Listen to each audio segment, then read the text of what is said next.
रात का वक्त था। हवा बहुत तेज चल रही थी, जिससे झुग्गी की छत कांप रही थी। वहीं एक कोने में एक छोटा सा दिया जल रहा था। रोशनी कम थी, लेकिन हौसला ज्यादा था। 12 साल का कुमार माँ के पांव दबा रहा था। माँ बहुत बीमार थी और उसके पास कुछ नहीं था सिवाय उस दिए के, जिसे वो हर वक्त माँ के पास जला के रखता था। कुमार कहता था कि जब तक दिया जलता है माँ ठीक रहेगी। उस रोशनी में कुमार की पूरी दुनिया थी। एक रात तूफान ने सब कुछ उजाड़ दिया। घर की छत गिर के कपड़े भीग गए और दिया बुझ गया। माँ की तबीयत और बिगड़ गई। उस रात कुमार एक छोटे से दिए की रोशनी बुझ जाने की वजह से रो पड़ा। माँ चुप थी, दिया भी सिर्फ तूफान बोल रहा था। अगली सुबह कुमार ने फैसला किया कि अब रोना नहीं है, कुछ करना होगा, रोशनी वापस लानी ही होगी। कुमार एक छोटी सी दुकान पर गया। मालिक से पैसे उधार मांगे। पहले उसने मना किया, लेकिन जब उसने कहा कि माँ बहुत बीमार है तो फिर मालिक ने हाँ कर दी।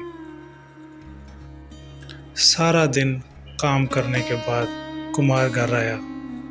सब कुछ भीगा हुआ था, लेकिन हाथ में एक दिया था। उसने दिया जलाया और माँ के सिरहाने रख दिया। कुमार ने अफसुर्दा आंखों से कहा, माँ, रात लंबी है लेकिन रोशनी जल रही है। एक दिन स्कूल से वापसी पर रास्ते में उसे राजू मिला। उसने देखा कुमार के पास ना यूनिफॉर्म था ना किताबें। राजू बोला, मेरे पास कुछ पुरानी किताबें हैं, कुमार तुम ले लो। कुमार को राजू की शक्ल में एक सच्ची दोस्ती मिल गई थी। पहली बार उसे लगा दुनिया में रोशनी अभी भी बाकी है। रात को दिए को देखते देखते कुमार ने माँ से कहा, माँ, मैं ऐसी लाइट बनाऊंगा जो ना तूफान से बुझेगी ना पानी से। कुमार ने क्या किया, उसने एक पुरानी टॉर्च ली, उसे खोला, उसकी तारें निकाली, बैटरी जोड़ी और मिट्टी में टेस्ट करने शुरू कर दिए। मेहनत शुरू हो गई थी। वक्त गुजरता गया। वो रात भर काम पे लगा रहता। हर बार फेल हो जाता, लेकिन लाइट नहीं जल रही थी। कुमार ने रात को दिया देखा और फिर लाइट और फिर रो दिया। राजू पास आया और सिर्फ इतना बोला, तू दिया जलाता रहे मेरे भाई, तो लाइट भी जल ही जाएगी। अगली सुबह कुमार एक कबाड़ी वाले के पास गया। उसे तार ली, बल्ब उठाया, रातों तक छोटी छोटी चीजें टेस्ट करता रहा। लोग कुमार के इस काम को देखकर हंस रहे होते थे कि भला मिट्टी से भी लाइट जल सकती है। लेकिन उसकी माँ ने कहा, बेटा, तो सब रोशनी बना रहा है। उस रात कुमार ने दिया जलाया, फिर अपनी लाइट ऑन की और पहली बार मिट्टी वाली लाइट ने रोशनी दी। कुमार बहुत खुश था कि उसका तजर्बा कामयाब हो गया था। उसने माँ को उठाया और बोला, माँ, रोशनी आ गई है। माँ ने रोशनी में मुस्कुराहट दी, जो कुमार के लिए हर मेडल से ज़्यादा अजीज थी।